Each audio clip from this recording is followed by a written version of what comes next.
بدلہ دے اللہ اچھے لوگوں کو ان کی اچھائی کا بہترین یعنی اچھی جزا اس رویے کے صلے میں ملے گی کہ اس کے لیے کسی کی شفاعت، بزرگی، حسب نسب، برتری کام نہ آئے گی۔ حق تلفی سے، جان مال آبرو کے خلاف زیادتی سے اور بدکاریوں سے بچنا ہر حال میں ضروری ہے۔ یہ بڑے بڑے گناہ ہیں، جو لوگ ان سے بچتے ہیں وہ چھوٹے چھوٹے گناہوں کے ارتکاب سے بھی یعنی راضی نہیں ہوتے۔ تاہم چلتے چلتے ٹھوکر لگ جائے تو اللہ تعالیٰ انہیں توبہ اور اصلاح کی توفیق دے دیتا ہے اور وہ اس سے اپنے آپ کو پاک کر لیتے ہیں، اس لیے کہ اصل میں اللہ فرماتے ہیں اگر جو لوگ بچتے ہیں بڑے بڑے گناہوں سے اور بے حیائی کے کاموں سے الا اللمامہ سوائے چھوٹے چھوٹے گناہوں کے۔ اب کیا ہے چھوٹے گناہ؟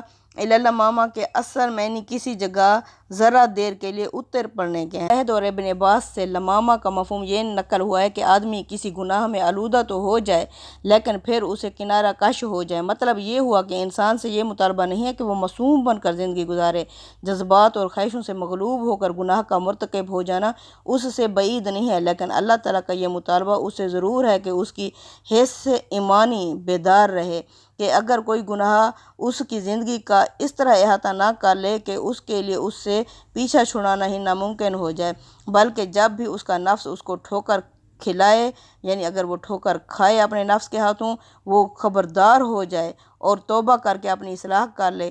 جو لوگ اس طرح زندگی گزارتے ہیں اللہ تعالیٰ ان کے گناہوں کو معاف فرما دے گا، اس کا دامن مغفرت بہت وسیع ہے۔ اللہ فرماتے ہیں تم اپنے آپ کو پاک نہ کہو، اللہ اس وقت سے تمہیں جانتا ہے جب تم بالکل ماؤں کے پیٹوں میں جنین تھے۔ یعنی ایاز قد خود باشناس، اپنی حیثیت کو سمجھو۔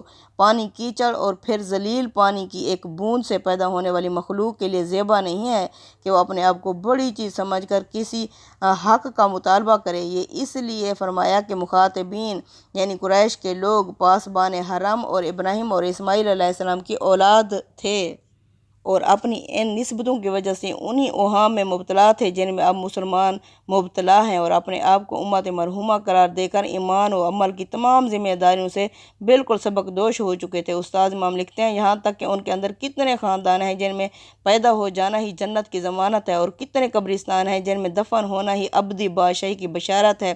اس سے بحث نہیں کہ پیدا ہونے والے اور مرنے والے کے عقائد اور اعمال کیا تھے۔ اللہ آگے آیت نمبر 33 میں فرماتے ہیں افرأیت الذی تولی وآتی قلیلا وأکدی اعندہ علم الغیب فہو یری۔ اللہ فرماتے ہیں یہ بڑی غلط فہمی میں مبتلا ہیں، سو کیا تم نے اس شخص کو بھی دیکھا جس نے منہ پھیر لیا اور خدا کے دیے ہوئے رزق میں سے تھوڑا سا دے کر رک گیا؟ وہ سمجھتا ہے کہ آخرت میں بھی وہ عالی مقام ہوگا۔ کیا اس کے پاس کوئی غیب کا علم ہے؟ فہو یری، جس کو اس نے اپنے مراتب کو دیکھ رہا ہے، یعنی ام لم ینبأ بما فی صحف موسیٰ، کیا اسے ان باتوں کی خبر نہیں پہنچی جو موسیٰ کے صحیفوں میں تھی، اور ابراہیم الذی وفی، اور ابراہیم جس نے وعدہ وفا کر دیا۔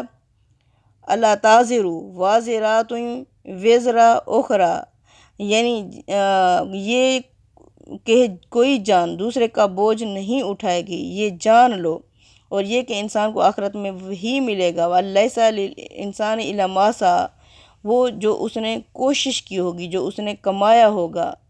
وَأَنَّ سَعْيَهُ سَوْفَ يُرَىٰ، عن قریب انسان کی کوششوں کو دیکھا جائے گا۔ پھر ثُمَّ يُجْزَىٰ الْجَزَاءَ الْأَوْفَىٰ، پھر اسے پورا پورا اس کی جزا کے مطابق بدلہ دیا جائے گا۔ وَأَنَّ إِلَىٰ رَبِّكَ الْمُنتَهَىٰ، یعنی اس کا انتہا، اس کی حد تیرے رب ہی کے پاس ہے۔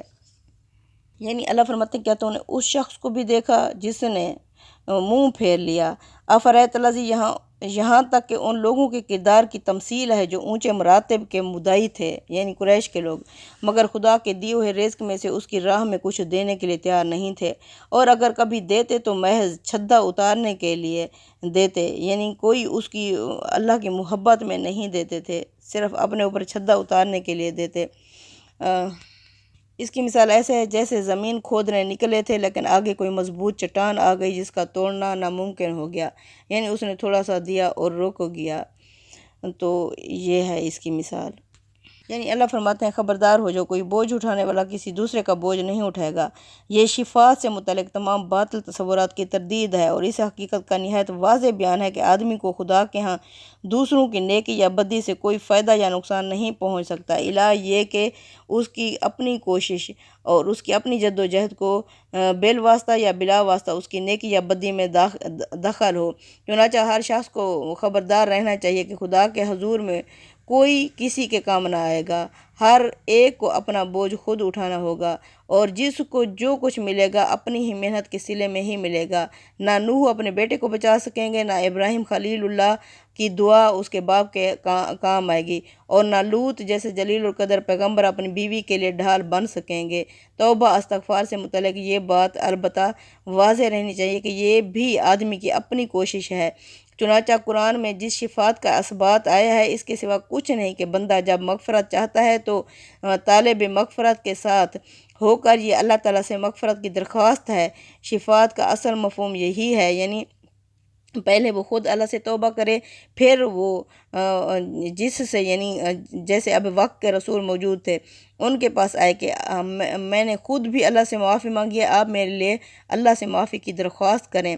شفاعت کا اصل مفہوم یہی ہے، لہٰذا بندے کی طرف سے توبہ استغفار کے بعد اس کا کوئی تصور نہیں ہے، یعنی شفاعت کرنے والا استغفار میں فرد ثانی اور مغفرت چاہنے والے کی زبان ہوتا ہے، دعا اور مناجات اور خضوع اور تذلل میں اس کا وسیلہ بن جاتا ہے۔ قرآن نے اس کے بارے میں چند باتیں مزید وضاحت فرمائی ہیں۔ ایک یہ کہ شفاعت کا اختیار صرف اللہ تعالیٰ کو ہے، اس کی اجازت کے بغیر کوئی شخص بھی شفاعت نہیں کر سکتا، یہاں تک کہ اس کے مقرب فرشتے بھی اپنی طرف سے آگے بڑھ کر کوئی بات نہیں کہہ سکتے، اس لیے پہلے خدا کو راضی کرنا ضروری ہے، تاہم شفاعت کی اذن یعنی اجازت ملے تو وہ قبول بھی ہو جائے۔ دوسری یہ کہ اذن الہی کے بعد اس کے بارے میں زبان کھولنے کی اجازت ہوگی جس کے لیے اللہ پسند فرمائے گا، کوئی شخص اپنی مرضی سے کسی کے متعلق کوئی بات نہ کر سکے گا۔ تیسری یہ کہ جس کے لیے اللہ پسند فرمائے گا اس کے متعلق بھی وہی بات کہی جائے گی جو ہر لحاظ سے صحیح ہوگی۔ اللہ فرماتے ہیں آیت نمبر 42 میں وَأَنَّ إِلَىٰ رَبِّكَ الْمُنتَهَىٰ، اور یہ کہ آخر کار پہنچنا تیرے رب کے پاس ہے، یعنی کوئی اس غلط فہمی میں نہ رہے کہ مرنے کے بعد کوئی اور اس کا مولا اور مرجع بن جائے گا اور اسے خدا کے حضور میں جواب دہی سے بچا لے گا۔ سب کی پیشی خدا ہی کے حضور میں ہوگی اور اس کے فیصلے بغیر کسی مداخلت کے جس طرح وہ چاہے گا نافذ ہو جائیں گے۔ سبحان اللہ۔ اللہ فرماتے ہیں وَأَنَّهُ هُوَ أَضْحَكَ وَأَبْكَىٰ، بے شک وہی ہنساتا اور وہی رلاتا ہے، وَأَنَّهُ هُوَ أَمَاتَ وَأَحْيَا، بے شک وہی مارتا اور وہی جلاتا یعنی زندگی دیتا ہے، وَأَنَّهُ خَلَقَ الزَّوْجَيْنِ، اسی نے پیدا کیے جوڑے، الذَّكَرَ وَالْأُنثىٰ، مذکر اور مؤنث، من نطفۃ اذا تمنا، ایک بوند سے جو تم ڈالتے ہو، وَأَنَّ عَلَيْهِ النَّشْأَةَ الْأُخْرَىٰ، اور دوسری دفعہ پیدا کرنا بھی اسی کے ذمہ ہے، وَأَنَّهُ هُوَ أَغْنَىٰ وَأَقْنَىٰ، بے شک وہی غنی کرتا ہے اور وہی سرمایہ دار بناتا ہے، وَأَنَّهُ هُوَ رَبُّ الشِّعْرَىٰ، اور وہی شعراء کا بھی رب ہے۔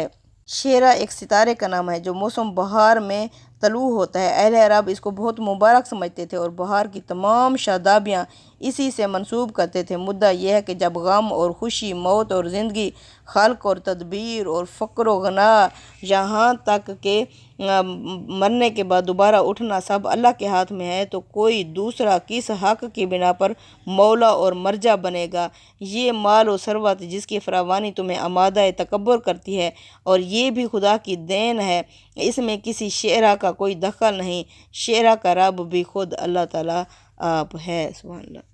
آگے آیت نمبر 50 میں اللہ فرماتے ہیں وَأَنَّهُ أَهْلَكَ عَادٍ الْأُولَىٰ، بے شک اسی نے ہلاک کر دیا پہلے عاد والوں کو، وَثَمُودَ فَمَا أَبْقَىٰ، اس کے بعد قوم سمود کو بھی باقی نہ چھوڑا، وَقَوْمَ نُوحٍ مِّن قَبْلُ، اس سے پہلے قوم نوح، إِنَّهُمْ كَانُوا هُمْ أَظْلَمَ وَأَطْغَىٰ، بے شک یہ سب ظالم اور سرکش لوگ تھے، وَالْمُؤْتَفِكَةَ أَهْوَىٰ، اور الٹی ہوئی بستیوں والے بھی تباہ ہوئے، فَغَشَّاهَا مَا غَشَّىٰ، انہیں ڈھانپ لیا جس چیز نے ڈھانپنا تھا، فَبِأَيِّ آلَاءِ رَبِّكَ تَتَمَارَىٰ، بس تم اپنے رب کی کن کن شانوں یا کرشموں کے بارے میں جھگڑتے رہو گے۔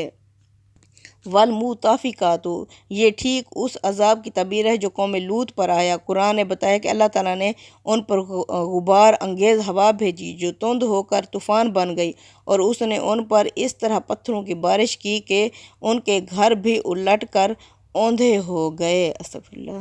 نمبر 56 میں اللہ فرماتے ہیں ھذا نذیر من النذور الاولیٰ، یعنی یہ قرآن ایک ڈراوا ہے، ایک خبردار کرنے والا ہے پہلے خبردار کرنے والوں کی طرح۔ یعنی سورہ کی ابتدا اسی کے ذکر سے ہوئی، اس لیے یعنی کہ اب اس کے لیے اللہ تعالیٰ بتا رہے ہیں کہ یہ قرآن بھی خبردار کرنے والا ہے، ڈرانے والا ہے، آخرت سے آگاہ کرنے والا ہے پہلے خبردار یا ڈراؤں یا کتابوں کی طرح۔ آزفات الآزفہ، قریب آنے والی، قریب آ پہنچی ہے، اشارہ ہے اس عذاب کی طرف جو رسولوں کی تکذیب کے نتیجے میں ان کی قوموں پر لازماً آتا ہے۔ لیس لہ من دون اللہ کاشفہ، اس کو کوئی بھی اللہ کے سوا نہیں ہٹا سکے گا۔ افمن ھذا الحدیث تعجبون، کیا تم لوگ اس قرآن پر تعجب کرتے ہو؟ وتضحکون ولا تبکون، اور یہ کہ تم ہنستے ہو اور روتے نہیں ہو۔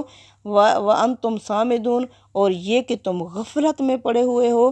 فاسجدوا للہ وعبدوا، سب سجدہ کرو اللہ کو اور اس کی بندگی اختیار کرو۔ یعنی وقت کا رسول جب تمہیں آگاہ کرتا ہے تو تم ہنستے ہوئے، پھبتیاں کستے ہوئے آگے نکل پڑتے ہو۔ اللہ فرماتے ہیں یہ تمہارے لیے رونے کا مقام ہے، ہنسنے کا نہیں۔ اصل بات یہ ہے کہ تم اس قرآن سے غافل ہو۔ اگر تمہیں سمجھ آ گئی ہے تو سجدہ کرو اور اللہ کی بندگی اختیار کرو۔ صدق اللہ العظیم۔ تقبل منا انک انت السمیع العلیم وتب علینا انک انت التواب الرحیم۔ آمین یا رب العالمین۔